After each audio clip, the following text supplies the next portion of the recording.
সপ্তমীর রাতে মিষ্টুকে নিয়ে বেরিয়েছিলাম বজবজের ঠাকুর দেখব বলে। সেই দিন আমাদের প্ল্যানই ছিল যে ওই রাতের মধ্যেই বজবজের ঠাকুরগুলো অন্তত কমপ্লিট করতেই হবে।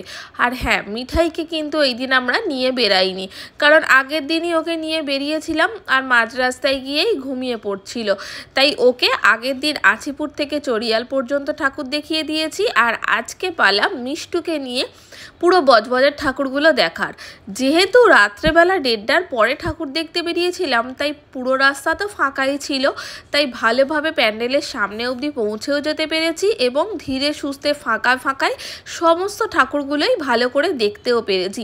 এই যে দেখো কত সুন্দর করে ভিডিও করতে পারছি, কোনো ঠেলাঠেলি গোজাগুজি কিছুই নেই। এরপর ঘুরতে ঘুরতে হাল্লাক হয়ে গিয়েছিলাম, তাই আমি একটু ক্যাম্পা খেয়ে নিলাম আর মিষ্টু একটু আইসক্রিম খেয়ে নিল। তারপরেও কিন্তু বেশ অনেকগুলো ঠাকুর দেখিয়েছি। আচ্ছা, তোমরা যারা এই ভিডিওটা দেখছো তারা কিন্তু আমাকে কাউন্ট করে বলবে যে আমরা ওই দিন মোট কটা ঠাকুর দেখেছিলাম, আর তোমরা এখানে কটা প্যান্ডেল দেখতে পাচ্ছ। কমেন্টের আশায় রইলাম, সবাই কমেন্ট করো কিন্তু।